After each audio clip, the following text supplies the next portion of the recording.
welcome. I highly doubt that most of the viewers of this watch us live, but welcome anyway. If you're watching this on Monday or Tuesday or whenever, we're doing a recap of week 6. I've been trying to do these most weeks. I've been varying. Sometimes I get them Sunday night. Sometimes during the day, Monday, I've had different guests. I've done it alone. It is what it is. But I have my favorite co-host, Ryan. Love being on. Yeah, well, you're my only co-host, except for Cal. Cal doesn't count. Cal's not on this channel. Cal's my favorite co-host when I'm on Ask DLF. He's my favorite. This is my channel, so he can't be my favorite here because he's not on this channel. All right. I was told that last week on Ask DLF, I was told that I looked really good in a man bun. But there's no man bun today. No man bun. Not too late at night. No, it's never too late. I mean, it's just, it is. Oh my God. Spence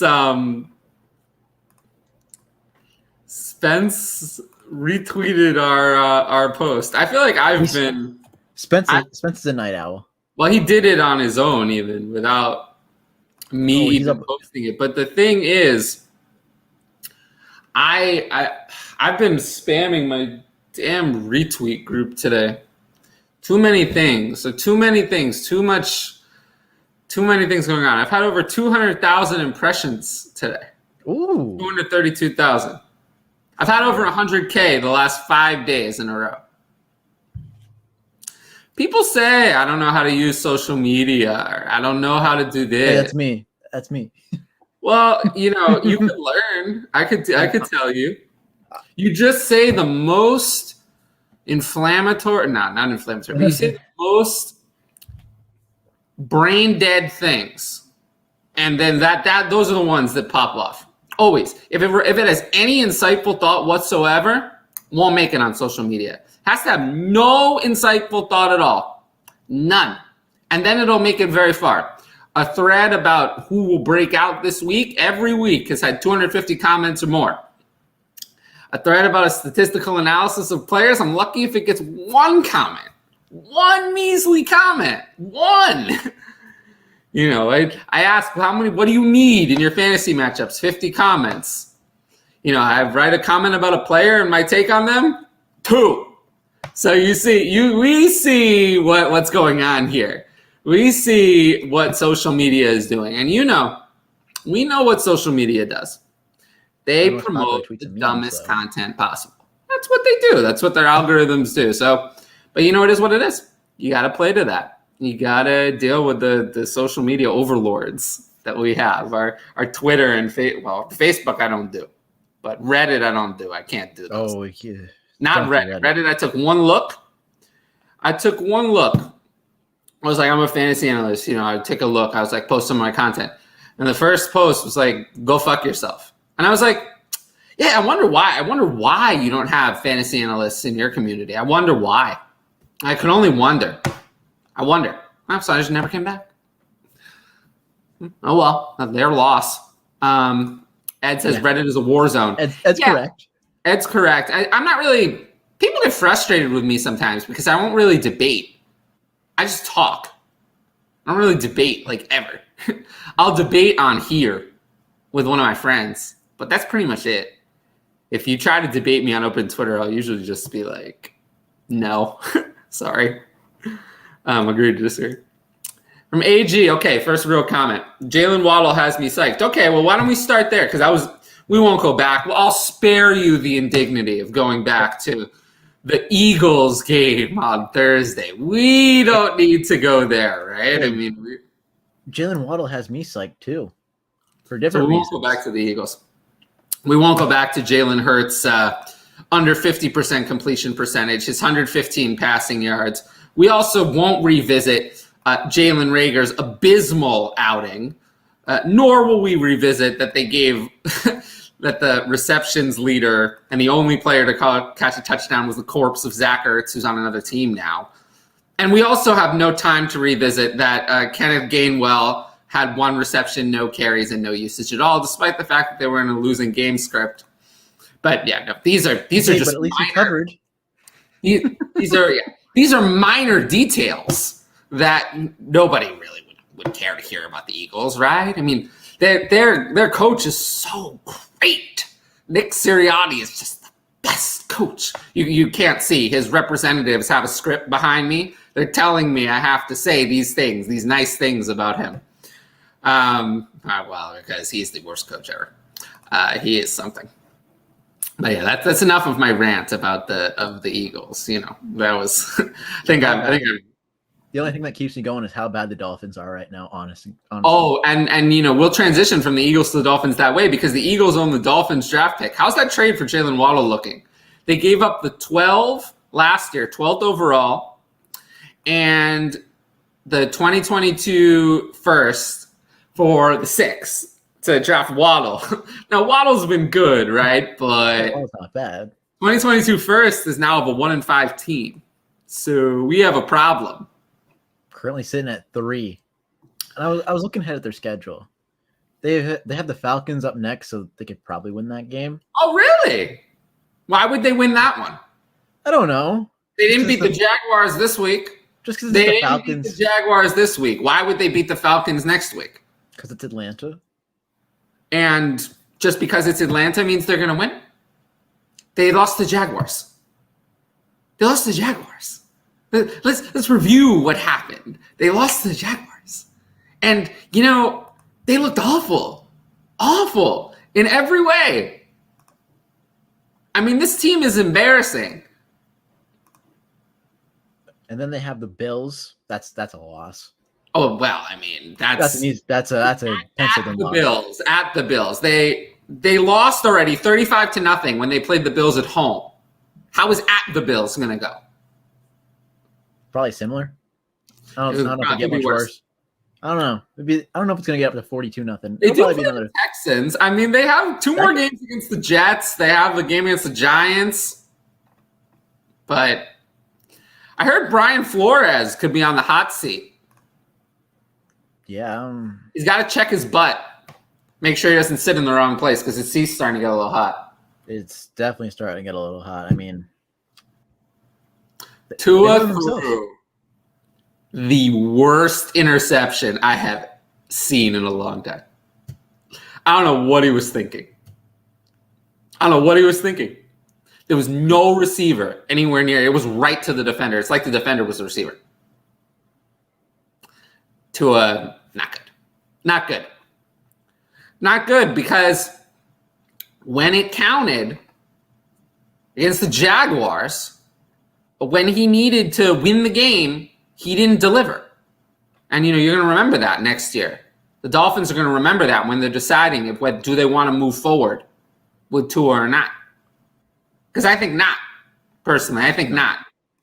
I think he sucks. I think he's a bust. I think they need to move on. You can't waste another year on him. I've seen enough of him. I agree. I mean, the Niners pick as of now is good enough to get a quarterback. I don't know if it's a good quarterback, but it could be a quarterback. They get Deshaun Watson somehow. You know, it'd be a lot easier if they had their own pick. Well, that would really help. Really help at this point. The thing is that Deshaun Watson has a no-trade clause. He has a no-trade clause, and he wants Miami.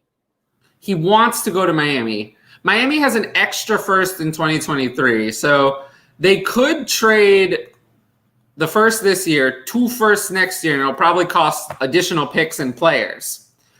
But they have 3 firsts available to offer. So it's possible that they could still make a competitive offer for Watson. Yeah, imagine taking for bust and passing on Herbert. Yeah, I mean, I think that Tua Tagovailoa's entire career is not going to be as good as what Justin Herbert, despite his poor performance today. It's not going to be as good as what Justin Herbert has already done. So, not good. Not good. I don't have anything good to say about Tua. I mean, honestly, his numbers weren't that bad, but it's not about the numbers. He just is not it. He's not it. Something about him changed ever since he hurt his hip. in college. He's not the same player, not the same guy. I don't know what happened to him, but something happened. I mean, that hip injury was huge. Physically, I mean, not mentally. Physically, it doesn't look the same. I mean, Mike Gesicki looked good today. I mean, look, they have two bright spots, really. I mean, Mike Gesicki is in his walk year. He's in his walk year. I mean, this is a big moment for him. And he's been stepping up. He was kind of, the first couple of games, not so good. But then the last 4 games, I'm glad to see it with Tua, that it wasn't just Brissett. I'm glad to see it with Tua. But I mean, at this point, Gesicki has got to be, he's earned a contract there, right? I mean, you would think. Unless they try to replace him with Hunter Long, but I don't. No, I don't think they're going to do that. Hunter Long is a backup. Hunter Long's not ready. I agree. But yeah, I mean, at least they have a bright spot in their offense. Him and Waddle. Jalen Waddle has 13 targets, 10 for 70, and 2. I mean, that's good. Take that. I'm impressed with Waddle. At this point, I think that Waddle and Gesicki are their future. Parker is what he is. They might keep him around as a veteran next year. Fuller is just a disaster. I mean, that's $10 million down the drain. They're not going to re-sign him. That was just a 1-year deal, and he's a 1-year prove-it deal, and he's proven nothing. So he's not in their plans. I mean, maybe, I assume that. I did often say at the start of this year that they would probably have to choose between 2 of Gesicki, Parker, and Fuller, and I think they send Fuller right back out the door and just stick with the ones that they've had. And then they could get another weapon in there, another receiver, maybe a 2nd-round pick or something in the draft, just a wide receiver 3 on the team or something. Unless Watson wants Fuller over Parker, then he's making the call. But I just don't think they're going to be able to retain Fuller. I think Fuller's going to have more interest elsewhere. I just don't think they're going to pay for Fuller, like no matter what. I don't think so. But yeah, Waddle look good. I mean, I think he's capable of being what he is, which is a good NFL weapon. He's not an alpha or anything like that, but he'll be good.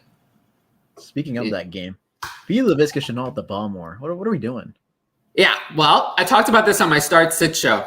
They did. They called exactly the type of play that we would want to see. They called the bubble screen first play of the game to Jamal Agnew.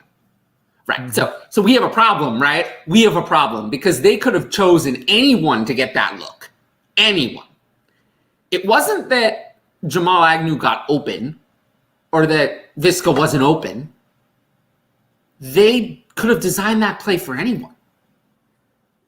It's whoever you design it for just gets that target. And they chose to give it to Jamal Agnew, not Laviska Shenault. So we have a big problem here.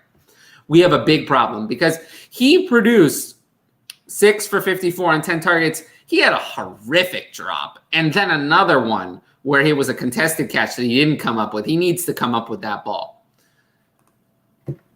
Marvin Jones is better. Marvin Jones is better. Marvin Jones is a fantasy value every year, and we haven't caught up yet, but it's every time. To be fair, I think Marvin Jones is going to be helped by DJ Chark going out. I think he's actually going to end up being the big winner. Marvin Jones could be a wide receiver too the rest of the season. That touchdown catch he had, I love it. That was such a great play. Carlos Hyde, 0 carries. James Robinson, 17. I think they've figured out something here. Just wait till next year. All right. Dynasty, you get 1. James Robinson or Travis Etienne. You're picking James Robinson, but has to be. But I'm just saying it's going to be another, little bit of a murky situation, which is not. But it's not going to be Urban Meyer. It's going to be a new coaching staff that's going to choose between those two. New coaching staff that hasn't drafted Robinson or Etienne. Yeah, so they're going to pick the better players to be Robinson. Etienne, I think, has just had a bad hand dealt to him. Oh, I think he's dead in the water. All right.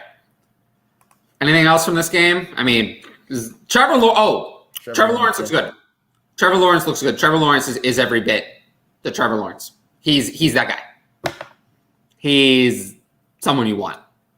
I mean, you first saw round, super flex startup pick, like he always was. and still is.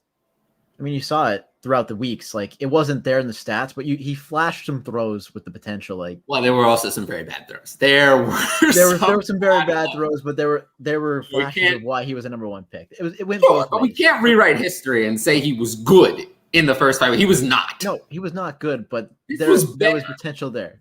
This was better. He actually was good. He actually was good this game. This was a good game. He put in a complete performance in this game. This was better. So I was happy to see that. He did not have any abysmal mistakes in this game. Not that I remember. No. And yeah, you might want to add Jamal Agnew in your deeper dynasty leagues because this is the second week in a row he's had production. Things couldn't have gone better. Fiska, ETN still goes down. It's not enough. They lose Chark. It's not enough. Yes, that means nothing is going to be enough. I'm finished with Travis, with Laviska Shenault. Let me give you some names in Dynasty. You tell me who you want. Laviska Shenault or Elijah Moore? Ooh. See, I'm not done with Laviska yet, so I take Laviska. I'm gonna get off this late, I guess. I'll take Elijah Moore. How about Laviska Shenault or Terrace Marshall? Oh, Terrace Marshall. Take Marshall. The breakout coming. Laviska Shenault or Darnell Mooney? How about Darnell Mooney? I think I'm in on Darnell Mooney. We've been talking about Allen Robinson. We've talked about Allen Robinson a lot throughout the season. Okay. Allen Robinson should have had 150 yards today. Justin Fields failed to deliver him the ball. He was wide open. He ran an amazing route. He got wide open downfield. And the fact that Justin Fields could not hit him on that play is unacceptable. Unacceptable. Justin Fields had another bad game. Not good. That needs to be a touchdown. I don't care. In the NFL, that NFL quarterback, that's got to be a touchdown. Andy Dalton makes that a touchdown. He throws that touchdown. So that's no good. But he was also looking for Darnell Mooney as the first reading it. So I'll take Mooney. Yep. Over Viska. All right, now we come to let's get even uglier. Corey Davis or Laviska Shenault? Oh, give me. I'm just a big Corey Davis guy. I'll take Corey Davis. I'll also take Corey Davis. Kenny Galladay, the injured Kenny Galladay.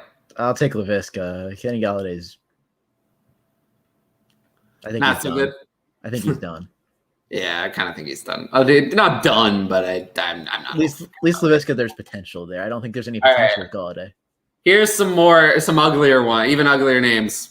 Big game today. Henry Ruggs or Laviska Shenault? I don't even think it's a big game. It's been a big season thus far. Who's it going to be? Oh, I'll take Henry Ruggs. Gotta be Henry Ruggs. It's Henry Ruggs. Like it wasn't just this game. We've seen it over the past so many weeks as well. How the mighty have fallen. Henry Ruggs has gotten. I'll get even uglier. Jacoby Myers or Laviska Shenault? Okay. Pause 1 second. That should have been a touchdown today. I know. I'm so hurt. A penalty was bullshit. I'm so hurt over that one. But Jacoby Myers, I think he has great potential. I think it's going to have to be Jacoby Myers. I think Jacoby Myers is the real deal. I think this game is the one that's making me accept it. That he's the real deal and he's not going away. He might not be what he is now forever, but he's going to be a legitimate receiving option for years. So I'm accepting that, and it's going to be Jacoby Myers. Can I get even uglier? No. I think that was the last one. That was the last one. Laviska Shenault, I just had enough of him. I've had enough. I've seen enough. I don't need to see more. This is also telling me Henry Ruggs and Jacoby Myers are misranked in my dynasty rankings. They're on the up. Yeah, but they're way too low. I need to fix that this week. Anyway, there was a lot from this game actually, so we can. Myles Gaskin. This is you didn't start him in week 5. You didn't get the big game. Now people put him back in, and he delivers you a big fat nothing. Nothing. 3.4 PPR points. You really fell asleep with him in your lineup, woke up to 3.4 PPR points. Never again. Never again. Never again. Never again. No, I've had it. Never again. Never again. I'm not doing this anymore. Geno looked... Okay, question about the Seahawks. All right, we'll talk about this now. I thought Geno didn't look bad, but they didn't give him a lot of passing snaps. Would you be worried about Metcalf? Would you? I don't think I would be. He's the clear number one over Lockett, especially with Geno. Yeah. Like he was Lockett's way a lot. Or not Lockett's way, Metcalf's way a lot tonight. Metcalf had a fine day. I mean... What was he doing on the last play of the game? Why didn't he? I don't know what he was thinking. He didn't go out of bounds. I mean, Metcalf was 6 for 58. Lockett and Geno just are not in sync. There was that interception at the end of last week, too. Geno to Lockett. Lockett just 2 for 35 on 7 targets. I think Lockett is borderline unusable. I mean, I had him in wide receiver 3 territory this week, mid wide receiver 3. That was too kind. Well, no, actually, probably that's about right. But, that's maybe where he should be in a good matchup. Metcalf is a borderline 1 until until Russell gets back. Lockett is like a wide receiver 3. I agree with that. The timing just, like you said, didn't look there. I'm trying to remember, like, there was one play that was really sketchy to me, but I just can't recall it. There were a bunch of things, but in Dynasty, this is a buying window for DK Metcalf. I'm not concerned about him long term. No, he looked good. He looks good. Boneheaded play at the end of the game aside, which, by the way, we need to work on. And if you're going to be a superstar receiver, you can't do that. You need to go out of bounds there. You cannot make that mistake. You're a third-year player, not a rookie. Like, seriously, we need to do better there. Okay. But, I mean, okay, so Visca's woes may be due to his coach, but then you guarantee a new coaching staff is going to fix everything? That's not a guarantee. What if they don't like him? Just like this coaching staff doesn't like him. There's no guarantee that's going to fix everything. Sorry. Terrible, man. I'm tired of... I mean, I'd be willing to reconsider if after I saw the new coach use him, but I'm not going to take... Well, we're going to get Visca involved in the offense this year. We're going to pass him the ball more. Oh, we really like it. Like, that's just not going to cut it. Like, I need to actually see a real coach involve him in the offense if I'm going to change my mind. It's just that simple. Jacoby will find he literally has to. Like, the numbers say that he literally has to. Yeah, me too. In many places. I didn't play him last week, played him today. Disaster. I'm tired of Myles Gaskin. It's just, any week can be like 2 carries. You know what this means? It'll probably be 25 points next week. It's one of those things. Oh, of course. You didn't get the memo that's how it works?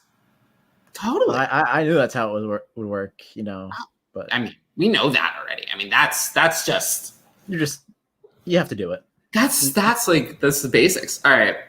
Giants and Rams. I'm sorry. Let's just take the Giants' entire performance and throw it in a big dumpster bin. Dante Pettis got 11 targets. Didn't see that one coming. Yeah. Evan Ingram, you can just toss him off a building. No Kadarius Stoney for all but the first drive. No, in the first drive though. It was good on the first drive. No Darius Slayton. 5 targets for Evan Ingram on 51 passing attempts from Daniel Jones. 3 receptions for 24 measly yards. No. That's enough. I've had enough of Evan Ingram.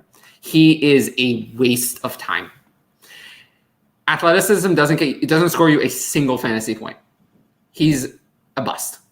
Get rid of Evan Ingram. You can just cut him. And honestly, in a Dynasty League, if it's not tight end premium, you can just cut him. You can cut him. I'd rather have Tyler Conklin. You can just cut Evan Ingram. I really would. I really would rather have Tyler Conklin at this point. I didn't see the point of Evan Ingram.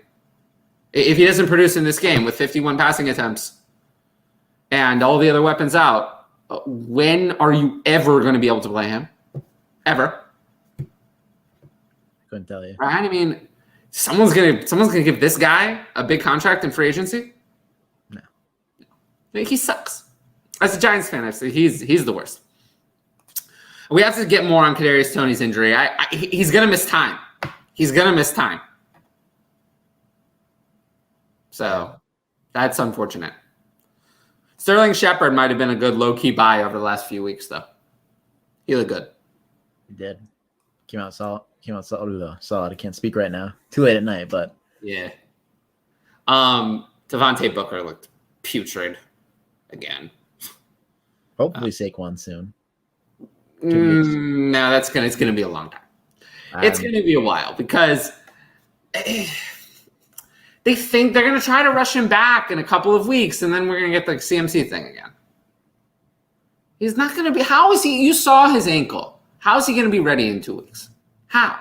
He's not gonna be ready in 2 weeks. He's always injured anyway. How's he gonna play in 2 weeks? I don't think so. That seems very unlikely. Considering they owe him what is it, like a $9 million guaranteed option for next year, get fully guaranteed, and this is a lost season anyway. Do you think they're going to rush Saquon back earlier? No, they're not going to do that. That would be stupid. I just think the swelling just made it look worse than it was. Horrible. I think it made it look worse than it was. At least that's what I'm But hearing. it was bad. It wasn't good. But he wasn't 100% healthy anyway. So now he's another injury. He's not ready. He's not ready. He needs to take extra time before coming back, not come back early. He's not ready. Darrell Henderson is good. Yeah. I was more impressed with his receiving work than his rushing work. As a Giants fan, when he caught that wheel route, I almost had a meltdown. Fucking wheel route. This is not Madden. A wheel route. Really? Darrell Henderson is not like a star receiver. A wheel route? That should never happen. So, in the end zone, too. Terrible. But yeah, Darrell Henderson is going to have a timeshare with Cam Akers next year. That'll be interesting. Very interesting. Is Cooper Kupp the wide receiver one rest of season? I'll ask you that one. I think that's a good question after today's performance. No, Devontae Adams is, but I think Kupp is the 2. I think Kupp is 2. He just keeps rattling them off, man. Impressive performance. I trust Devontae Adams more, but Cooper Kupp is 2 for me. I respect that. Can't go wrong with any of those like top 3-4 guys. I mean, to me, Cooper Kupp is the clear 2. Who else is close? You could argue Tyreek Hill because he could score 50 points any week. But Tyreek is banged up now. He missed time in the game with the same injury, and there was some talk now that it's going to be something to watch this week in practice. He's not going to be 100%. Well, so, I see that question that just popped up in chat. Oh, I think I might want to talk. Yes. What are we doing, Frank? Well, I think he did. He had a big game. He had a big game, but like you look at the halftime and you see the box score and you see 3 touches in a plus matchup. Oh my god. Yeah, but he ended up with 14 for 145 and 2. How upset with this can we be? You could still be upset at the coach. Oh, I'm sure I can. Because he ripped off an 80-yard run. It's nothing to do with him. He's an incredible talent. He's my Dynasty RB1, and like mine too. Just because there's no one else. Yeah, CMC dropped down this week, but CMC is not ever getting back to the Dynasty wide receiver running back one. No, it's the age. Yeah, no. He's lost that spot permanently. He can't get it back. Now I just full tail it because like JT had his best game of the season. He looked impressive against the Ravens, and they come out and give him 3 carries. They're still trying to trade Marlon Mack. It's talking about that. And they will. Cleveland? It depends on how well. We don't really know actually how bad Chubb's injury is. And Hunt is going to miss multiple weeks. I expect Hunt to go on IR. So he's going to miss multiple weeks. But Mac is not really a good compliment to Chubb. Would have made more sense to get Mac in there if Chubb was the one missing time. I don't expect them to, assuming, well, we have to see what Chubb's situation is. But if Chubb is a full go, I don't expect them to sign anybody or trade for anybody, really. We just don't know how bad it is. I had to bring that up. If we figure out how bad his injury is, maybe it's a possibility because I don't know if they want to roll with the backups that they have right now. No, they will not do that. They would look into a trade. And of course, the Ravens, signed the all Ravens have. Well, there are other teams also with running back issues. There are other teams with running back issues. They could also call the Broncos about Melvin Gordon. Free Javonte, that run was nice today. It's so frustrating. But hey, at least I didn't get a comment from Flash himself. I saw that one. That was something. Yeah. Well, I'm gonna get a comment from Juju. Juju's gonna find me. He's gonna find me. He's gonna think that I'm Antonio Brown with my doo-doo Smith Pooster and my Jag Smith average. Yeah, maybe they could trade him. And they're not going to stop giving carries to Gordon because Gordon is not washed. He's not really good. He's not. Well, he's fine. I mean, he's not as good as he was, but he's not washed. No. So they're not going to stop doing that. All right, where were we? We were on the Rams.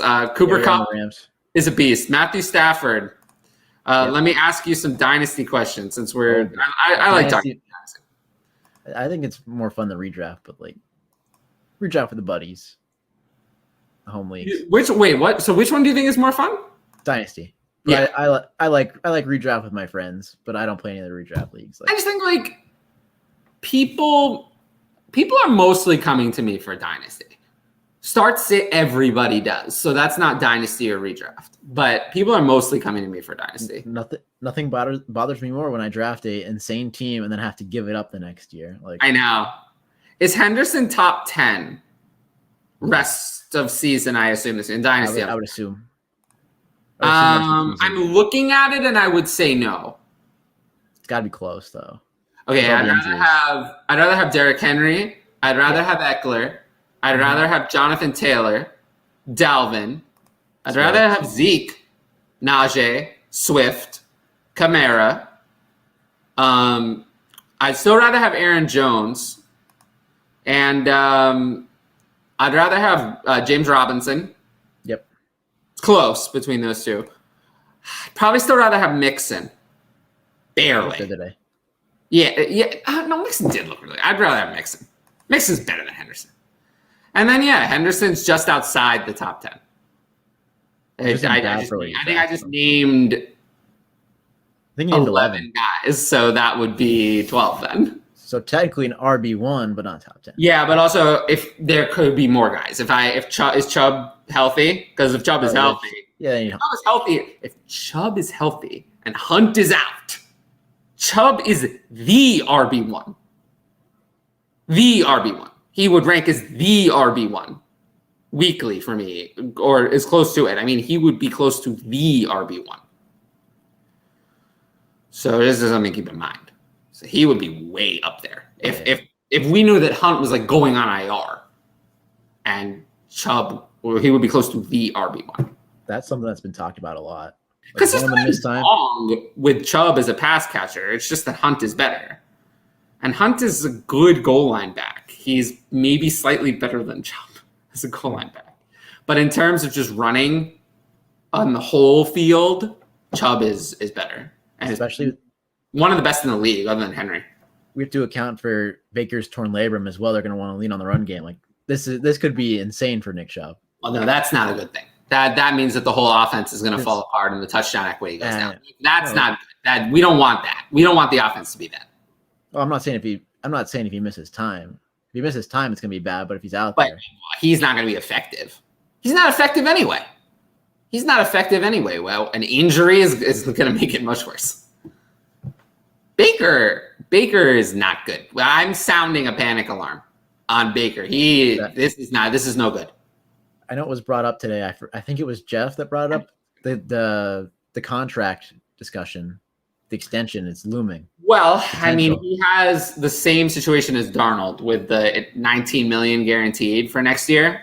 So he's going to get another year, but I don't know if they're going to extend him, honestly.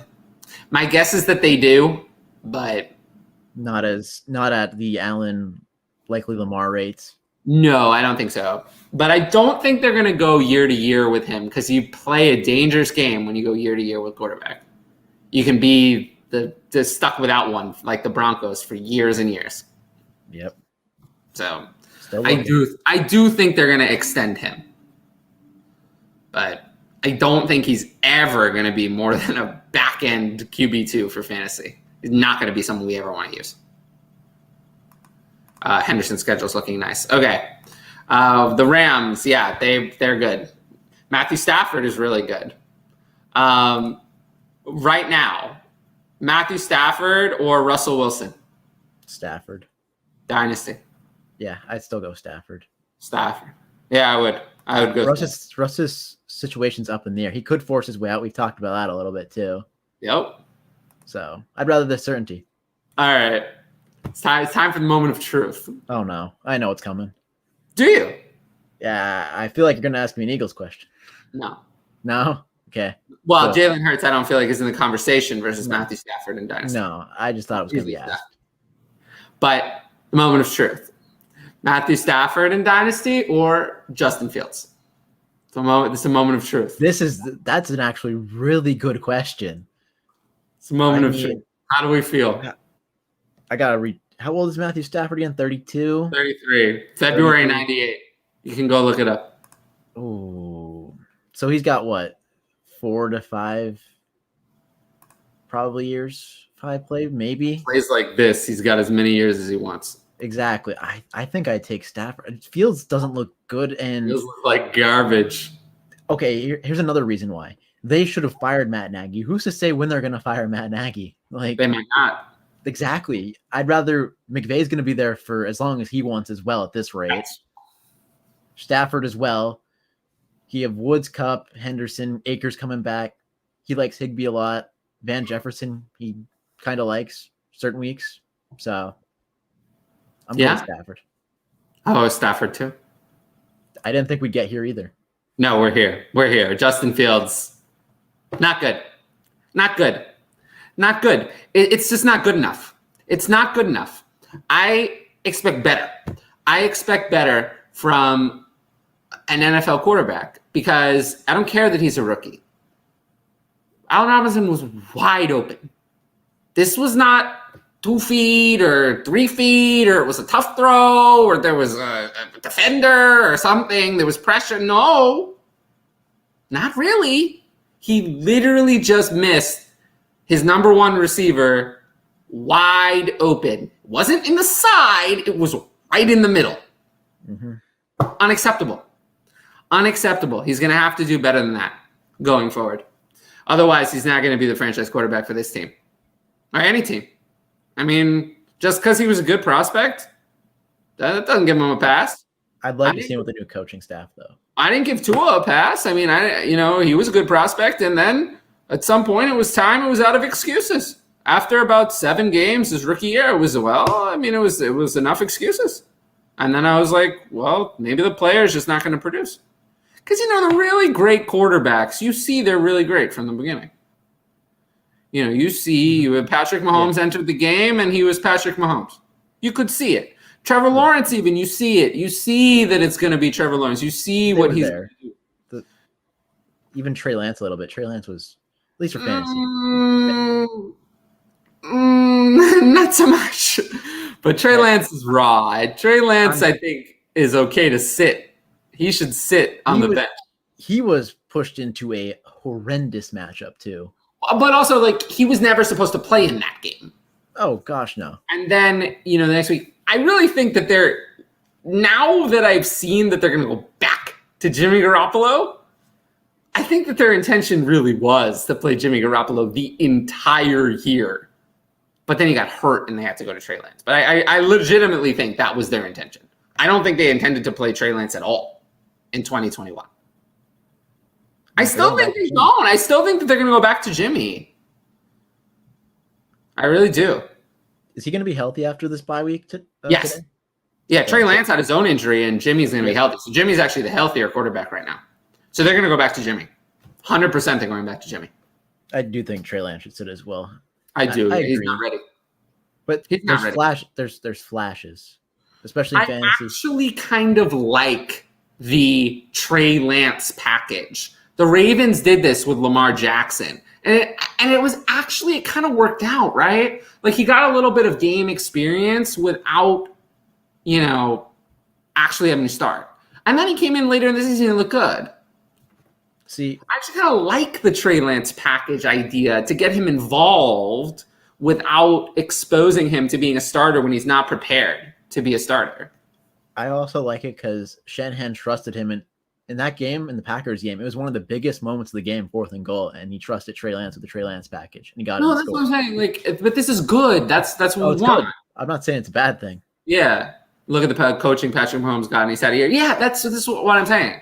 So I'm a little less worried about Trey Lance. Justin Fields, I have major concerns. I didn't see anything good I haven't seen anything good from Trey Lance either. Like it's not like I saw something that was like, oh, I got to vault Trey Lance up my ranks. I did not see. But Justin Fields, I've only seen bad. I'm not impressed. Even Zach Wilson has shown something. He hasn't been playing. No. Games. Zach Wilson has been. He's shown he had one good game, but the other ones were not good. I'm not saying he's had good games, but there's throws that he makes that shows you why he's the number 2 overall draft pick. But he needs there were a couple at the end of the Atlanta game. He needs to iron them out, though. Like he needs to iron out the mistakes. He needs to develop a little bit more, but. Like Justin Fields hasn't shown like any of those kind of, Not really, no. Actually, he's actually shown nothing. Exactly. At least these other guys have shown something. But I can't say anything positive about what I've seen from Zach Wilson other than 2 throws at the end of the Atlanta game. It's really it, honestly. So it was bad. All right, let's get to some of the more other exciting things that we can talk about from this week. So we'll leave the Giants alone. Okay. So in 2021, we had a game in which Devonta Freeman, Latavius Murray, and Le'Veon Bell all scored touchdowns for the same team. What do you, if I had told you that in July of 2021, July of this year, that Devonta Freeman, Le'Veon Bell, and Latavius Murray would all score touchdowns for the same team in the same game, what would your response to that have been? What city got a new expansion team? Well, you probably would have thought that Alvin Kamara tore his ACL and they signed Le'Veon Bell. In New Orleans, where Latavius Murray and Devonta Freeman were all training camp. True. They were all the 2 of them were there in the same spot. Yeah, so I guess it's possible, but that's still wild to me. Yeah, not good. Latavius Murray, he had an injury. He's going to miss some time, it looks like. It looks like he's going to miss time. So now Le'Veon Bell or Devonta Freeman will be the starter. Woo! How did we get here? Yeah, well, it could be Tyson Williams, who was a healthy scratch. Again. That's 2 out of 3 weeks. I think Le'Veon Bell will be the starter. When do they play the Steelers? I need to know when to start him in DFS. Oh, no, that week. Yeah, the week they play the Steelers. Next week is the Bengals. Oh. Woo! Could be interesting. Could be very interesting. They don't play the Steelers for a while. It's a good month. Over a month. What happened to the Chargers today? I couldn't tell you. Honestly, I watched some of the game. Eckler, 6 carries for 7 yards. Not good. We had a question about them in here somewhere. Yeah. What about Keenan? Kind of worried, not going to lie. I mean, he had caught all 5 of his targets for 50. That's not that bad. In a game where it didn't look good at all for the Chargers, yeah, it's not bad. But I get the concern because Mike Williams has been amazing. And where was he today? 2 for 27? Yeah, well, I'm just saying up to this point, I get the concern. Well, I don't know. I'm less concerned after this game. I'm not concerned, but I get where it's coming from because people are watching Mike Williams drop 30 to 40 points every game. They're like, oh, Keenan Allen with a solid 12. Where did the Ravens' 34 points come from? Are those running backs? I guess, yeah. But they didn't even Andrews got in again. Mark Andrews is a bounce back. He's been really good. What about Rashad Bateman? Did we like what we saw? I liked it enough, especially. I was fine with it, but this is kind of what I was worried about. Being overshadowed by. I don't want to say overshadowed, but it's like I don't know. There's just the ceiling is capped. This was a game they scored 34 points in this game, and Lamar Jackson had 167 passing yards. I think last week was the aberration. Personally, game was. I'm still processing that one. Yeah, that was a crazy one, but yeah, I mean, Rashad Bateman had a good debut though. It's not going to hurt. It's probably not going to help or hurt his value for me. I agree with this though. I wish they need him. They need him. Even Gus Edwards would have made a big difference. I agree. Let's see if this becomes a trend here with Keenan Allen. Also, you can give up on Larry Roundtree. He was a healthy scratch for this game. But they did decide to give some player named Joshua Fumble 4 carries for 7 yards. Joshua Fumble actually managed not to fumble today. I think that was the short yardage situations he was in. They took out Eckler. And how does 4 carries for 7 yards sound? Not good. Not good. Why would he ever do anything good? Because he's one of the worst running backs I've ever seen. So we don't need him. And then there's a lot of receivers on LA, none of whom really did much. Jared Cook got a touchdown though, which Jared Cook's been looking good. He has. Yeah, he has. He's been looking good. He's a good fourth option on a fantastic team. So, the Vikings and the Panthers. I don't know what that game was. Sam Darnold looked terrible and then good right at the end. Mm-hmm. How many drops did the Panthers receivers have in this game, though? It was bad. I saw at least like 3 or 4, I'm pretty sure. Also, KJ Osborne had 6 for 78 and 1. And, of course, I dropped him this week in Scott Fishbowl to start Quez Watkins. That was a mistake. Ooh, that's never good. Oops. Don't worry. It would not have mattered. I would not have won anyway. My Scott Fishbowl team. You know, when you draft a team that your first pick is Kelsey, that's not bad. But then after that, it goes Tannehill, Gibson, Ridley, Jacobs, Michael Thomas, Carr. Hey, Carrs look good. Ours look good. But then after that was Higgins, Judy, Michael Carter, Pittman. So it's sounding good. Then it went very off the rails. So not good. That's been a disaster. Oh, yeah, Michael Thomas is probably going to come back next week. 6 weeks too late for me. So, woo. Yeah, probably. You can cut all the other Saints players other than Alvin Kamara. You can cut, if you're hanging on to Marcus Callaway or something, you just cut him. Useless. But anyway, in this Vikings had a big day. Dalvin Cook, 29 for 140 and 1. Alexander Mattison relegated to nothing. I think he's just a handcuff. He's going to be good when Cook is out, but when Cook is in, he's useless. People were worried about Adam Thielen. 11 for 126 and 1 on 13 targets. Yeah. Guess not. No. Everyone had a big day. I mean, Thielen, Jefferson, Osborne, and Conklin all kind of produced. Really? Nobody missed. And Chris Herndon had a touchdown. Yeah, even Chris Herndon. Yep. Well, speaking of tight ends that have been overhyped, Ian Thomas caught a critical 41-yard pass on the final drive.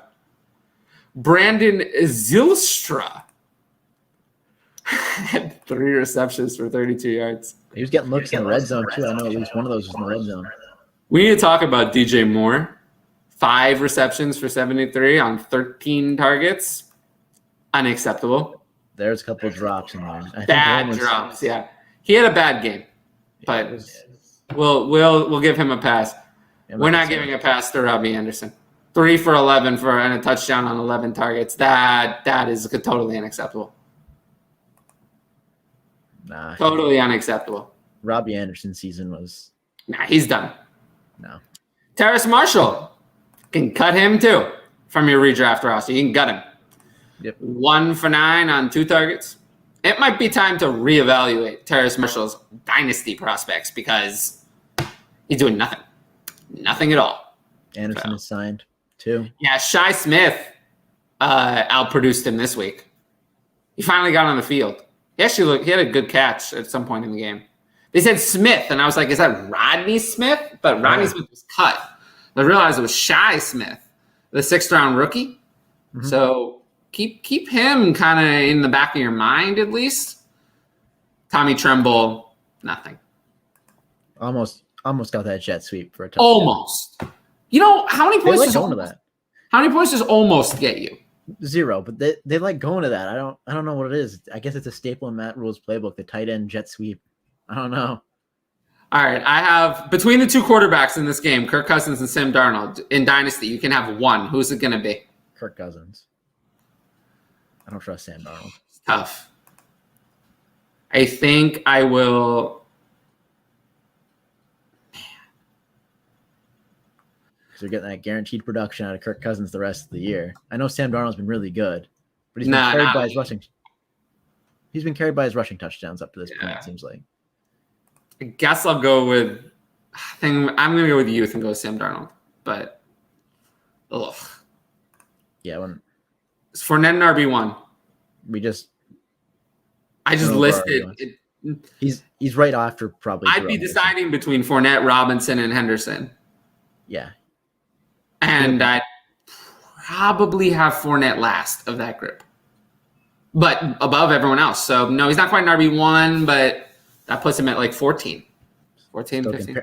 Compared to that ADP early in the season or the no, he's a league winner. He's been a league winner. If you drafted him at like the RB35 where he was going, he's a league winner. Yep. Ronald Jones, team never Rojo. Team never Rojo. I made that mistake. I tried to warn you. I know. I was caught. Playoff Lenny. Playoff Lenny is now regular season Thursday night Lenny, or whenever he decides to tweet his nickname. Whenever. All right. I told people to play RSJ this week. I'm glad that call worked out. Yeah, no, Gio's not been doing nothing. Nope. Fournette's the man. He's the man. Unbelievable. You know what's crazy? I never thought this last year, but it's true this year. Leonard Fournette is a better running back than Ronald Jones. I don't know when that happened, but he is. He's a better player. It's not that they're choosing to use the worst one. They're making the right choice, using the better one. Leonard Fournette looks good all of a sudden. I don't know what happened, but playoffs. You would say that Leonard Fournette actually looks good this year. Forget 2020, but 2021. Yeah. If I didn't tell you that was Leonard Fournette, and I just told you, take the jersey off his back, evaluate that player, you'd probably tell me that's a good player, right? You would tell me that that's a good running back, that's someone that you would want as your starter. So that's the thing. Like, he's been good. They really lucked into that one. I mean, he's doing well. I mean, 4.3 yards a clip is tied for his career high. It's all you need with the rest of that offense around him. But you know where he's really excelled is in the passing game. 8.4 yards a reception, caught 25 of his 30 targets for 213 yards in just 6 games. It's over 4 a game. That's pretty good. Yeah. And unlike 2019, where he was putrid on the volume of receptions he received, he's actually been good with those receptions this year. 7.1 yards per target. Find me another running back. Really? I mean, like 7.1 is pretty good. I mean, yeah, that's like close to Austin Eckler range. Yeah. So. Yeah, no, I think it shaped him up, and Brady and shape and all that. Oh, he was out of the injury report with an illness. I don't think tomorrow's going to be the day. It's Julio Day tomorrow. Right. I think tomorrow is the panic alarm on Ryan Tannehill Day, because I think we're going to have a big problem. And then you're going to have to see, do you start Ryan Tannehill against the Chiefs in week 7? If he puts up 10, if it's like 15 for 30 for 150 yards and 2 picks, do you start him against the Chiefs anyway? No. Decision you're going to have to make, though. Yeah. Starting Taylor Heineke against the Chiefs did not work out. So, no. Careful. Okay. Let's see if there's anything else that we want to talk about. Not from this game. Packers and Bears. I wrote about this one in my Hangover 6-pack article. We talked about Justin Fields enough. Khalil Herbert, 19 for 97. And a touchdown. 2 weeks in a row. He also had that nice touchdown run that got called back. I know it doesn't count, but still, he looked good. Like, doesn't count. When you're evaluating rookies, you have to kind of take that into account. He got every carry. Exactly. Every running back carry. No other running back received a touch. Not that they had others, but Cole Kmet got a carry, though. Nobody cares. He's a waste of time. He's a blocker. He's a waste of time. They can't even get the ball to Allen Robinson. How are they going to get the ball to Cole Kmet? He's another one. He's bust. Let's talk about what happens to this backfield down the road. So Damian Williams should come back from the COVID list next week. Who are you going to rank higher for week 7? Khalil Herbert or Damian Williams? I mean, you have to go Herbert. Herbert Herbert, right? He was taking carries when Williams was in. I know he got hurt. So we'll have to go. We'll have to go with Herbert, I guess. Now, what happens when Montgomery comes back? I might avoid that backfield for the week, but I'd probably go Monty just because of the talent. Do you think there's any possibility, in even the slightest degree, that Khalil Herbert could become the Bears' starting running back over a healthy David Montgomery? I don't think so, but the idea, I'm glad you asked, because I've seen it going around. Like, it's a valid question. He's looked impressive these past 2 weeks, but David Montgomery has, the draft capital, everything. It's not like David Montgomery looks bad when he goes out in the field. I think what's happened is that now they've found a real compliment to Montgomery, and Montgomery's value is gone now, because his value was all based on volume, and now that volume's gone. He's never getting the receiving work back. And I think that you could have a nightmare scenario in which they do what they've always wanted and implement a 3-man committee, because that's what we want. We'll have Damian Williams on passing downs, Khalil Herbert as the change of pace back, and David Montgomery as the 2-down workhorse most of the time. How does that sound? Do we like that idea for David Montgomery's long-term value? That sounds like, no, not at all. But it sounds like I hope he has a good week as soon as he comes back, and then trade him.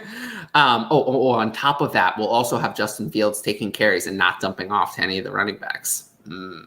Sounds like nightmare fuel for everyone not named Darnell Mooney in Chicago. That sounds bad, right? We don't like that, because it's not on a high-powered offense either. We don't want that. So I would try to sell David Montgomery. Honestly, I don't want to see it. I think people are still thinking that David Montgomery is going to come back and just walk right into what he was walking into before, and I think you have to rethink. So I would get out. I'm going to be moving Montgomery down in my Dynasty rankings this week, because I think his workhorse role is gone. He's going to be a starter, but I think his workhorse role is gone. So I'm worried. Khalil Herbert, though, it's not going to have standalone value either.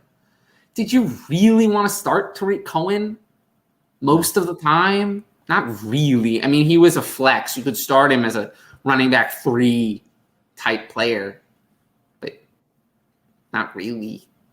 I mean, now with Montgomery and Williams miss time, or if Williams leaves, Herbert's a solid RB2 if he's just the only one in the back. Well, I think we've gotten to the point where if Montgomery's out, Herbert's playable. I think we're already there. I think he's already surpassed Williams for the RB2 role. So if the RB1's out, then Herbert becomes the RB1 and he's playable. He won't be what he was this week, but he'll be playable. But if Monty's in, then I think Monty's going to be a low-end RB2 and Herbert's going to be a desperation flex. So, unfortunately, I think this has killed off another backfield that we can rely on. Not many of those around. Yeah, you're probably going to start Tannehill next week against the Chiefs with a lot of buys, but I'm sorry. Could be bad. At least you know what's coming, Luke. Yeah, at least you know what's coming. Here. Some people aren't prepared. Okay. I have a big question for you in redraft. You're in a difficult situation, and I'm telling you that you have a crunch at wide receiver. For the rest of the season, you get to choose between these two players. You can either keep Allen Robinson. Oh, boy. Or Henry Ruggs. Good today. Would you rather, for the rest of 2021, Allen Robinson or Henry Ruggs? I think we may have gotten to that point, Tyler. I think I'm in on Henry Ruggs. Like I said, he's looked impressive. Allen Robinson, we can't trust his quarterback to get in the ball. We could trust Derek Carr to have a solid fantasy season. And Henry Ruggs gets at least, 2-3 of those plays a game? It just doesn't matter if he catches them or not, but he gets the looks every game that can produce high-value fantasy points. I'm in on Henry Ruggs rest of the season over Allen Robinson. I can't believe we're here. We're here. I'll take Henry Ruggs. We were slowly approaching. And now we're just here. It's right away. Yeah, we have a problem here. We have a problem with Allen Robinson. This is like, I wish I had that panic alarm sound drop, because this is a 3-alarm fire. Well, it was one more week 3 weeks ago. Yeah, no. This is it. Yeah, I'm done. It's not Darnell Mooney was better, I guess. I think I'm going to have to rank Darnell Mooney ahead of Allen Robinson next week. But again, we're not talking about Darnell Mooney as a high-end fantasy asset. This week I had Robinson at 36 and Mooney at 41. You'll probably be flipping that next week. It'll be Mooney at 36 and Robinson at 41. Not exactly excited for either. Something like that. There's nothing else to talk about the Bears because they suck. Packers, there's really almost nothing to talk about Packers.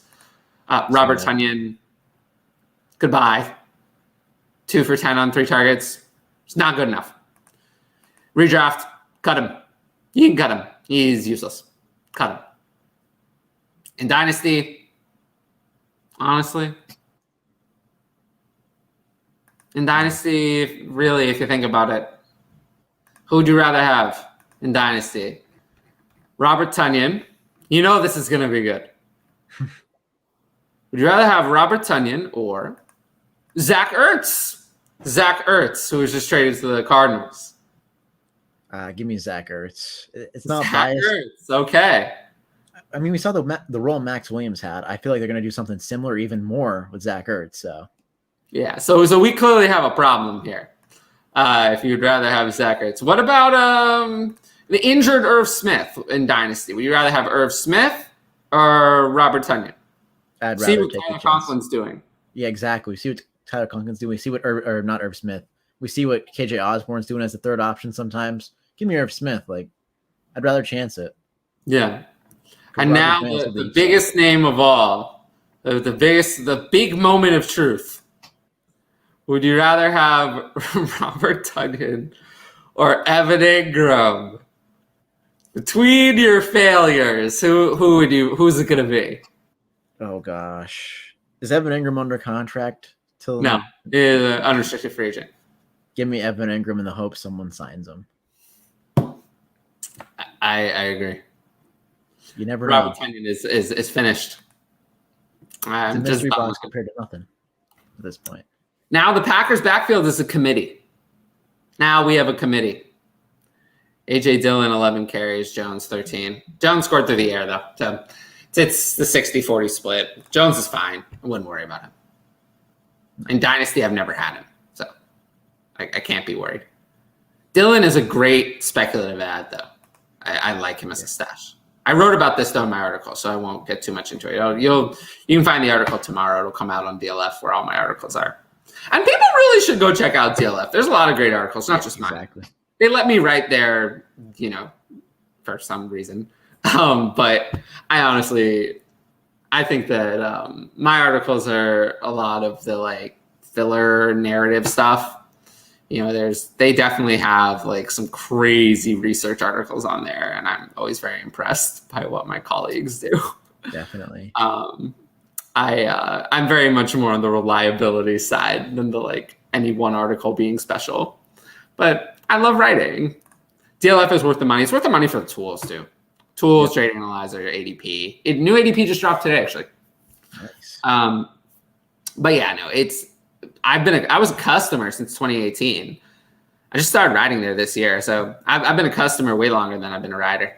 It's always been worth money. It's pretty reasonably priced too. $39.99 a year is not expensive. Not bad at all, honestly, considering what I charge for my Patreon. It's part of why I think I have trouble getting people for my Patreon, because my Patreon is highly priced. I mean, it costs almost the same as DLF subscription, just for the lowest tier. Just the way Patreon works, unfortunately. Mm-hmm. Makes it hard to charge less. So that's it from this one. Let's see. Don't have to go through all the games. There are some that are barely worth talking about. The Bengals and Lions, honestly, this one was not particularly eventful. No. The biggest thing I think was Chris Evans. He had a big touchdown catch. And he's someone I would look for moving forward. He should be on your Dynasty rosters. He should not be on any waivers. Totally agree. DeAndre Swift's the garbage time hero. Yeah, I have concerns with DeAndre Swift. Same ones I've always had. That he's in a timeshare, that he is in a terrible offense on a terrible team that has some issues. So it's the same concerns I've always had. Now, it's not going to stop me from ranking him as my Dynasty RB3, but he's not my one. That's the point where we're at right now, though. Like, I know. It's with RBs, gone are the days of the 2019 Christian McCaffreys. At this point, basically. And cancel your panic about TJ Hawkinson, 8 for 74 and 11 targets. Now, Dan Campbell criticized Jared Goff after the game. Oh, boy. He said, we need to get more out of him. He needs to step up and play better. He's not doing enough for the team. He basically was saying he's not good enough. I can't win with this quarterback. Well, you're paying that quarterback $30 million next year. Have fun. I'm sorry. Was it worth the extra first-round pick is the real question. I'm just saying. Was worth -3 first-round picks. It's not worth it. I need to see when they can get out of that. I just told you they have $30 million in debt. And I looked this up today. They have $30 million. They can't get out of it really next year. So it's after. Oh wow, that's his contract. Even if they get out of it after 2022, it's still like a 15. They're still saddled with $10 million in dead cap. That is, bad. Yeah, no, it's really bad. Yeah, you're right. Potential out. I was trusting. I just wanted to look for myself and see the salary cap numbers for my own eyes. And wow, it's a doozy. All right, it's bad. It's really 41 this year, 30 next year. Not good. Oh well. Luckily, they gave Dan Campbell a 6-year contract, so they have plenty of time. Yeah, I like Dan Campbell. I know. I do like him. He's passionate. But yeah, Amon-Ra had 5 catches for 26, so maybe something to pay attention to. I don't know. It was all. I had him in all my DFS lineups. It was on the last drive. It was all in garbage time. So I don't know. I don't know what they're gonna do with Jared Goff though. Like, they cannot start him next year, but what are they gonna do? Just pay him $30 million to go away? Probably. I think that's what they have to do. They cannot start him again. They can't. There's just no way. He was terrible. I think they might for like the first 3-4 weeks of the season. Well, if they have the number 1 overall pick, they're not going to. They're going to pick a quarterback. They and will. right I don't now, know. the only winless team.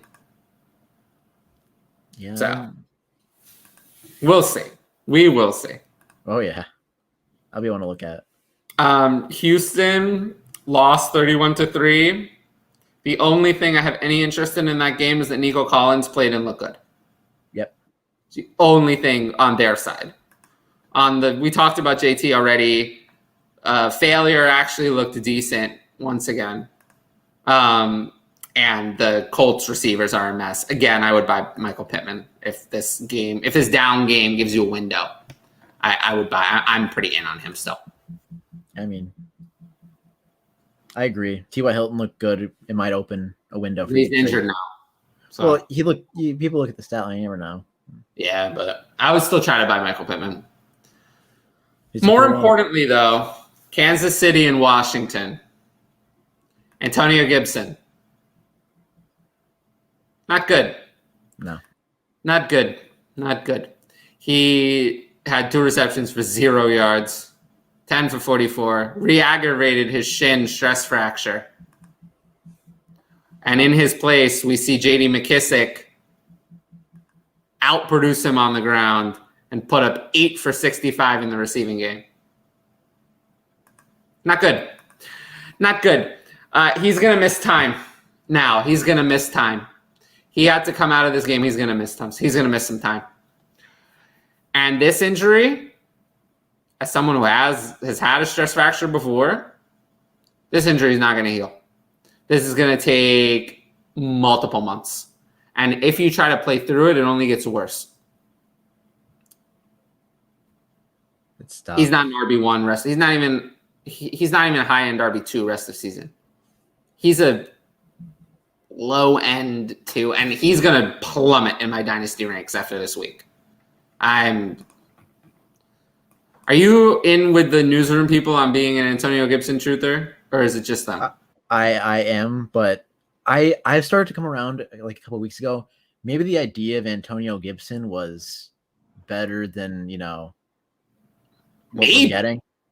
It is. So, see, I came off it a little bit. I'm kind of glad I did because I'll just talk about the trade that I made. You saw the trade. I put that in the chat. The one with Gibson a couple while ago. It was Gibson, Jacoby Myers, and with a second and McKissick for Swift. I did that. So I know it was a lot, but all right. Let's play the game. Oh boy. Antonio Gibson or Saquon Barkley? Dynasty. Saquon. Give me Saquon. Antonio Gibson or Alvin Kamara? See, this is where I would go Gibson, but with the injury, it's just I don't want Gibson anymore. It's so tough. Cook? I'd go Dalvin. Got to be Dalvin. Insane. Derrick Henry. You gotta go Derrick Henry. All right, now it gets tricky. Javonte Williams. This is the one question you've asked me over the times I've been on the show, or can I get a mulligan and just pass it? But take the better player. The breakout's gonna come for Javonte. It's gonna happen. Take the better, younger player with more draft capital who doesn't currently have a stress fracture in their shin. Didn't they trade up for Javonte as well? Yes, they did. Yeah, I'm in on Javonte. I'll take Javonte easily. Austin Eckler. You're going to get top 5 numbers rest this season. I think you might have to do it. Chubb. Nick Chubb, like you said. RB1. Yeah. Zeke. I can't do it. Getting painful. It's getting painful, but this is where we are. This is where we are. We have to. You always have to reevaluate because I think Zeke is the first name I've mentioned where it's close. There's doubt. I'd go Gibson. I'll take Zeke. I got to keep going down. Joe Mixon. Can't do it. I can't do it either. That's probably where the line is. I'd rather have. I just. Running backs don't get a lot of opportunities. Like, if this is going to be a lost season, I can't wait for him to maybe. And also, it's not like he was getting the right usage anyway. No. And if this is going to be a lost season, I mean, you saw Miles Sanders' value evaporated very fast over the offseason. And I just worry that Gibson's going to have the same path after year 2. He's going to like go into the offseason as Dynasty RB like 9 or 10, but he's going to leave it as Dynasty RB like 19. So I want to start moving them down now. Because I moved Miles Sanders and Josh Jacobs down too late last time. I was too slow. I moved them down later in the offseason. I needed to move them down earlier. So I don't want to make that same mistake. So yeah, I'm gonna bury him. I'm just not interested. This stress fracture is bad. The hopes were so high too. Yeah, I'll give you some cross positional players. Oh boy. Calvin Ridley. I'll take Calvin Ridley. The absence was family issue, correct? Yeah. It was nothing injury. Personal. Yeah, personal. Okay. Yeah, Calvin Ridley then. McLaurin. Yeah, Scary Terry's that usage is going to be insane too. You have to do it. Cup. Yeah, Cooper Cup. Diggs. The breakout game needs to come for Stephon Diggs, by the way. It's coming. He has every stat you want except, the high fantasy point game. Like, give me Stephon Diggs. This hurts because like I said, I am a truther with those guys, but you have to adjust. Like, I'm not gonna lie, I kind of enjoy your guys' pain on this one. It hurts, man. I begged you guys. This is one of the times where I begged you guys. It's not gonna happen. It's not gonna happen. It's not gonna happen.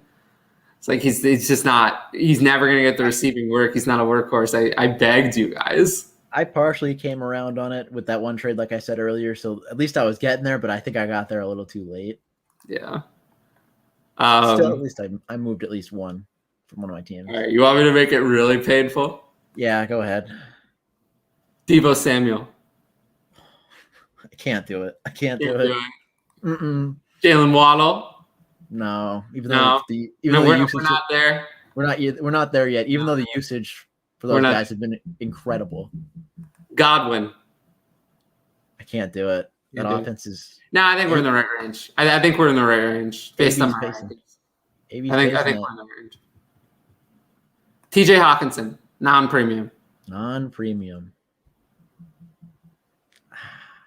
Tough, right? Tough. I feel like if someone offered me that trade and I didn't have one of the big 3 or 4 tight end, I'd probably take it. I'd take it, right?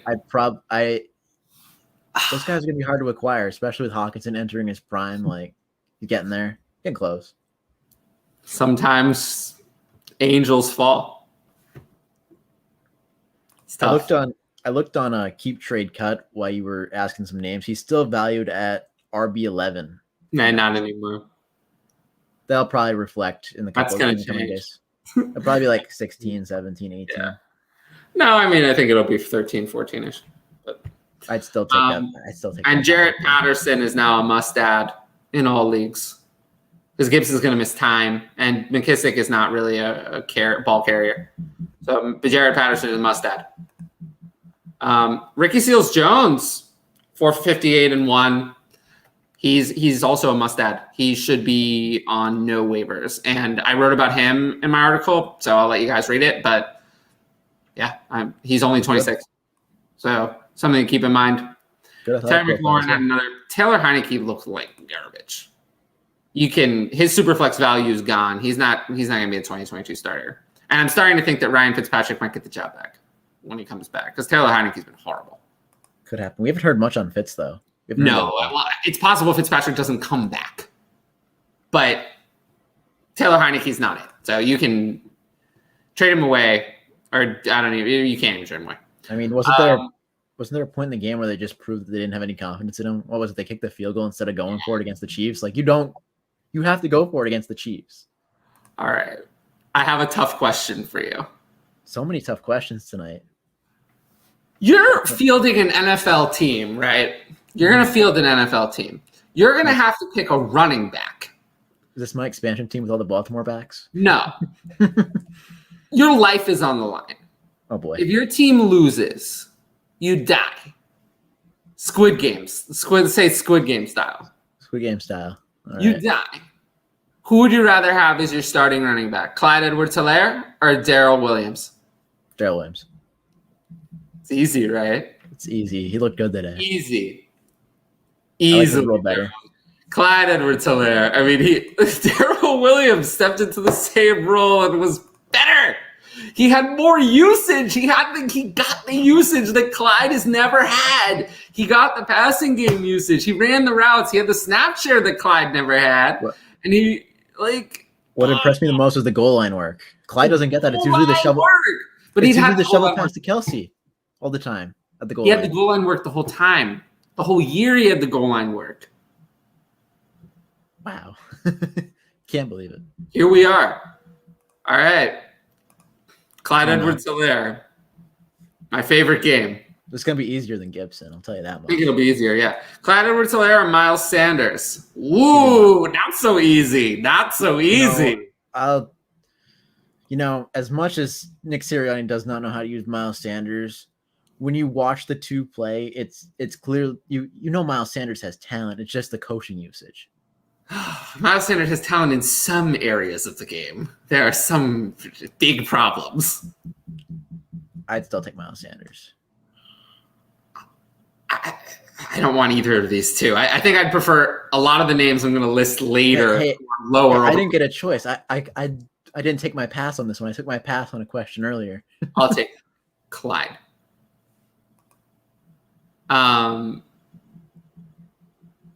Somehow. I don't know. I changed my mind. I'll take Sanders. Clyde is now, so I'll take the healthy guy. Clyde Edwards-Helaire or Darrell Henderson? Darrell Henderson. Okay, we'll skip Kareem Hunt because he's hurt. Yeah. We'll skip Travis Etienne because that could be a whole separate conversation. Clyde Edwards-Helaire or Chase Edmonds? Oh, this is where we're at. This is where we are. I'll go Chase Edmonds. I have to agree. Offense is electric. All right, let's turn up the heat. Oh no. Clyde Edwards-Helaire or Damian Harris?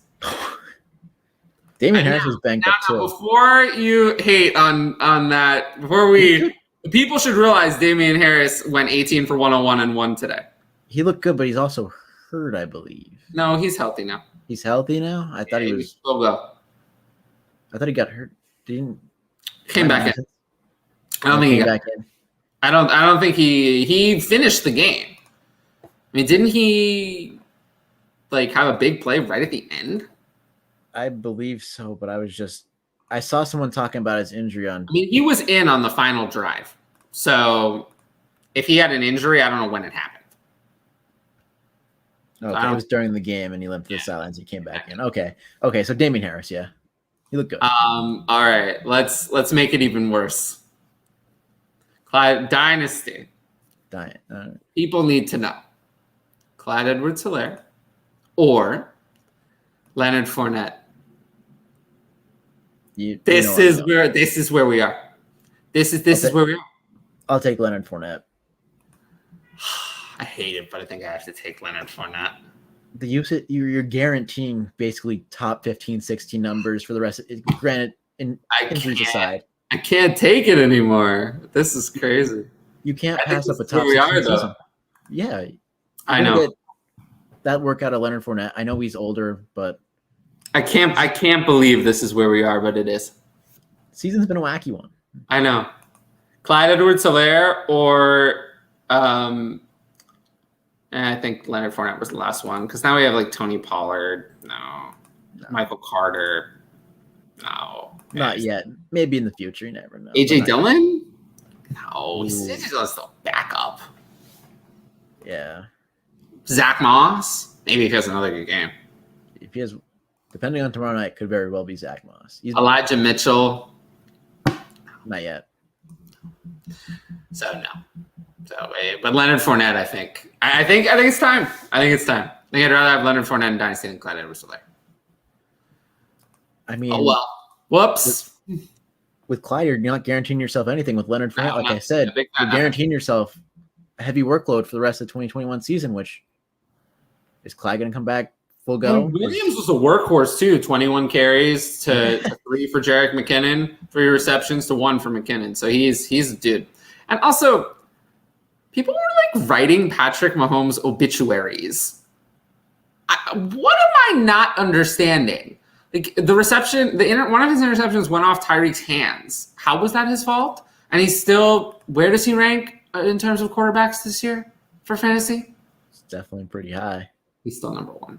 At least he was going into the week. So, yeah, come on. Patrick Mahomes is still the best quarterback in the league. Yeah, pretty easy. I'm not concerned. Okay. So there was a lot actually in that game. Arizona and Cleveland, not as much in this one. Kyler Murray, 4 touchdowns, shoulder looked good. Only 7 carries for 6 yards though. He's not running, but his shoulder looked good. It doesn't need to. Do we have, I'll give, basically answer this with a yes or a no to these 2 questions. Are you concerned that DeAndre Hopkins only had 4 targets and kind of was not the first look again this week? Are you concerned about that, yes or no? No, not yet. No. Okay, so you're not concerned about that. You think that's going to change? I think it's going to change. Okay. Are you concerned that James Conner had 16 carries and Chase Edmonds only had 4? That's a yes. Yes, so you are concerned. Do you think that's because Chase Edmonds is hurt? Like he was on the injury report the last 2 weeks? Do you think that's why? It could be. It also could be that they got the good game script, but this Cardinals team is really good and they're going to get a lot of good game scripts throughout the year. I am a little concerned that Rondale Moore was seeing a lot of like backfield type work, 3 carries, but his receptions were all kind of line of scrimmage run type plays. I'm a little concerned, but again, I'm still pretty in on Chase Edmonds. Even with everything, he still didn't. He had 8 points. He didn't kill you. No. James Conner didn't score. So again, Chase Edmonds outscored James Conner. So James Conner had the 1 reception, so 8.1 to 8. So actually, Conner outscored him. Green and Kirk both caught touchdowns. Green actually looked really good on the touchdown he caught. Green's back? Maybe. No, I'm kidding. I think he's back, but he's actually been better than I thought. Okay, but the interesting stuff is not on the Cardinals side of the ball. We know they're good. The interesting stuff's on the other side. Kareem Hunt grabbed his Achilles. They're saying it's a calf injury, but calf injuries can be Achilles. He's going to miss time. We know he's going to miss time. We just don't know how much. If it's an Achilles, he's out for the year. If it's a calf, if it's a torn calf muscle, that's going to be multiple weeks. But he couldn't put any weight on his legs, so he's going to miss time. If he misses time and Chubb is out again, do you think there's any hope for any of these running backs, or what do you think they're going to do? I think they're going to do what I think they've displayed a little bit in the past. They're going to go to lean on the tight ends. They have Harrison Bryant, they have Njoku, and they have Hooper. I think they're going to rely. Yes, those 3 players totaled 2 receptions for 10 yards in this game. I know, but I feel like they're going to adjust the game plan. I don't think they expected Kareem Hunt. Well, they obviously didn't expect an injury, but. What about Demetric Felton? Do you think they'll get Demetric Felton more involved? Maybe in the pass game, but. Yeah, they don't seem to want to use him as a runner at all. It's hard to but project. They only got Darnell Johnson 1 carry. It's not like they wanted to use him either. I don't know. Baker, we talked about already. Odell left the game with an injury, but actually had a decent day, 5 for 79. Odell is so tricky, but yeah, he's the wide receiver 3. That's what he is. He's a wide receiver 3. You can and play if you ever sit him, he's going to drop 45 points. You can play him though. You can play him. Oh, you can play him, but that's what I'm saying. When you go to sit him, it's going to be that week. Yeah, you can play him. Rest of season, would you rather have Donovan Peoples-Jones or Odell Beckham? You know, you got to sometimes you just got to take the mystery box, and I feel like it's Donovan Peoples-Jones for me. He looked amazing today. I know. I was impressed. Here's one more. We gotta ask a Dynasty question about Donovan Peoples-Jones though. Donovan Peoples-Jones or let's see, we got to place it. It's Quez Watkins. I love Quez Watkins, but Donovan Peoples-Jones. I just don't think Sirianni's going to get Quez Watkins involved enough. But I do like Quez Watkins a lot. Okay. Donovan Peoples-Jones or Devontae Parker? Donovan Peoples-Jones. I'm all about taking the chance. All right, we'll really hit you where it hurts. Oh no. Donovan Peoples-Jones or Jalen Reagor? It hurts because I actually wanted Reagor on the team last year. Like We'll hit you where it hurts with Reagor. Before the draft, but I have to go Donovan Peoples-Jones now. All right, I'm going to keep scrolling up. Donovan Peoples-Jones or Van Jefferson? It's getting trickier, but still give me Donovan Peoples-Jones. So we're putting Donovan Peoples-Jones very high. Yeah. I don't think. I mean, we'll see. Donovan Peoples-Jones or Brian Edwards? There's the line. Brian Edwards. Brian Edwards. Okay. All right. I'll have to keep this in mind. I don't think I'm going to be as high on Donovan Peoples-Jones. He's always showed good potential.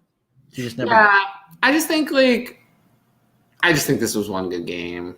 I'm just not. Jarvis Landry was activated. Yeah. And he's going to come back, and I'm not that interested. I mean, I'd rather have him over Quez Watkins. But, I think Devontae Parker is about right. I'd still rather the first-round pick of Jalen Reagor. Devontae Parker, I think, was about right. You know how low I am on Reagor if I'm choosing Donovan Peoples-Jones over him. I have Devontae Parker, Mecole Hardman, and Christian Kirk kind of right in the same group. And I think I'd rather have Kirk and Hardman, but not Parker. So I think Peoples-Jones will slot in right in there. I agree. I'd rather those two as well. Mecole looked pretty decent today as well. Kirk looked good, too. Kirk's going to get a new contract elsewhere. Oh, agreed. So, I think that's enough of this one. Vegas and Denver. Vegas won. I mean, they look good. Kenyon Drake suddenly got involved. Henry Ruggs, only 3 catches, but one of the 97 yards. Brian Edwards had a big play, but inconsistent. Darren Waller, another kind of quiet game, 5 for 59. Basically, Derek Carr had a big game, but other than Ruggs' one big catch and his touchdown, it kind of didn't. Nobody else really paid off. Josh Jacobs had a decent day, I guess. Yeah. He scored, so it's Could be worse. So for the rest of the season, I assume you would have Henry Ruggs first, Hunter Renfrow second, Brian Edwards third. Yeah, even though I really like Brian Edwards, but I agree. There's not too much to say, really. I mean, Derek Carr is someone you can start every week. Josh Jacobs is someone you can start every week as a volume mid to low end RB2. Bye weeks, you're going to have to start him. And Darren Waller hasn't been as good as we hoped, but you can still play him. He still looks good. That's not the problem. Right. And Henry Ruggs is a good upside wide receiver 3 sometimes. Renfrow is a wide receiver 4, and Edwards is not startable. Fully agree with you there. Denver. Yeah. Javonte Williams and Melvin Gordon continue to split work. Okay. How do we feel about Kendall Hinton? Do we care? 5 receptions for 37 yards, including a really nice catch. Yeah, I mean, we don't care, right? Put him on the low radar, but no, not really. But I think this is your chance to get out from Noah Fant and Cortland Sutton. Cortland Sutton looked good today too. I think it's your chance to get out, though. I mean, yeah. It's going to be a big Jerry Jeudy-sized hammer that comes down on these two. Especially in Dynasty. Like we said, you're quarterbacks year to year. 49 pass attempts from Bridgewater very often. I agree. It's tough because, their athletic profiles and their college prospects, both of them, Sutton and Fant, were basically amazing. At least Fant was. But I agree. It's tough because Cortland Sutton's one of my guys, but I don't really like him. I figured. I think we talked about him in chat once or twice, Yeah, but we talked about him a lot. But he's just kind of is what he is to me. There are other players I'd rather have. I'd rather have like Michael Pittman or Rondell Moore. oh, I agree because sky's the limit for them. We kind of know what Cortland Sutton is already. Yeah. And Noah Fant, I think this is not going to be something that continues. And his touchdown was in garbage time. And you're just not going to get the volume every week with Jerry Jeudy back. We talked about DeAndre Hopkins' target share, and I said I wasn't worried about it. That one touchdown. Where was the defense? I know. Standing wide open. You don't want DeAndre Hopkins standing wide open in the back of the end zone. Am I going to make another stream? But I mean, I do the Ask DLF stream, which is mostly about waivers. We do some trades, mostly waivers. So that's on the DLF YouTube channel, which you can find. I'll put the link, I guess. Tuesday night. Is it 9 now? 8:30. It's always been 8:30. Really? I really thought it was 8. I'm losing it. Oh, it's always been 8:30. That's the link to the DLF YouTube channel. So you can find that. And I like Elijah Mitchell. He's a starter. Okay. So the Dallas beat New England. Oh, I'm going to start. That game was CeeDee Lamb. He's your dynasty what? Why I'd go wide receiver 3. Yeah, he has to be. Wide receiver 3 for me also. Jefferson, Chase, Lamb. Yeah. I don't think you can put him ahead of those two yet. Okay. Dalton Schultz, 5 for 79. Do we trust him in Dynasty? I don't know because we've had this talk as well. Michael Gallup's going to come back soon, but we haven't heard anything yet. I don't think it matters. They use Cedric Wilson plenty, and Dalton Schultz is still succeeding. I don't think it matters anymore. I think I've lost that concern. I think Dalton Schultz is just the guy. But, I'd still rather have, like, actual prospects, like, who are good, like Dawson Knox, Mike Gesicki, Pat Freiermuth. But, I'm going to be deciding between Dalton Schultz and, like, Tyler Higbee. Yeah, it's easy. Who I prefer. I'll probably take the younger Dalton Schultz over the older Tyler Higbee. But I'd rather have good players like Knox, Gesicki, and Freiermuth. Schultz is fine, but he's not a special athlete or anything. And fine will get you, like, what, tight end 10? Tight end 9, basically. Oh, but he's been good. I mean, he was 10 and 11 last year. He's much better this year. Yeah. So he could be 7 or 8. But, yeah, I mean, I'd rather have the guys I said, Knox, Gesicki, and Freiermuth, but I'd probably rather him over Higbee and Logan Thomas. I'd rather have him than Hunter Henry. I'd rather have him than Robert Tonyan. So he's going to go up. I think he's fully in the circle of trust. I agree. Zeke had 7 receptions for 50 on 9 targets. Amari Cooper, I'm a little worried, honestly. He just hasn't really been all that great. Yeah. He only had one more target than Cedric Wilson. I'm a little worried. And he was banged up, wasn't he? Like, heading in. Yeah. Blake Jarwin caught one pass for 1 yard and a touchdown. I think in shallower dynasty leagues, you can just cut him loose. I agree. It's not tight end premium. Patriots, I mean, Damian Harris looked good. Ramondre Stevenson looked good as the change of pace back. And they didn't use Brandon Bolden at all. So, yeah, you might be able to keep an eye on Ramondre Stevenson. Kendrick Bourne had a really nice play also. Yeah. The double move. How concerned are we, scale of 1 to 10, on Jonnu Smith? 1 for 9 on 2 targets. I'm already at like a 6, 7, probably. We're getting in the 8 range. Yeah, I'm at a 10. I'm at a 10. I think, Jonnu Smith is in, like, I'd rather, at this point, I've seen enough. I'd rather have an injured Irv Smith than a healthy Jonnu Smith. Oh, I agree with that one. But, like, I'm going to hold out some hope for Jonnu Smith, but he's going to fall in my rankings. He's going to fall somewhere in between Irv Smith and Zach Ertz. there's a very wide gap in overall ranks between those two. He's going to be somewhere in there. But yeah, I'm going to be deciding on him and Evan Ingram and Robert Tonyan. Oh boy, sounds like a fun decision. Yeah, I'd probably rather have Evan Ingram because at least he's been used, whereas Jonathan Smith hasn't been used at all. Yeah, but not Tonyan. Tonyan is the last of that group. Because Tonyan doesn't have draft capital and also has really not been used. Okay, I think there's not actually much from the Patriots side. Mac Jones looked pretty good actually, though.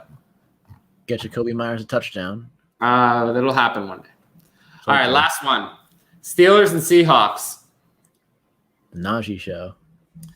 Yeah, I mean, Najee Harris was great. Not in his stat line on the ground, but he had 6 for 46 through the air and a touchdown. And also on the last play on the drive where they got the field goal, without his effort on that play, they don't get that field goal. So he's a difference maker. He gets a little bit extra.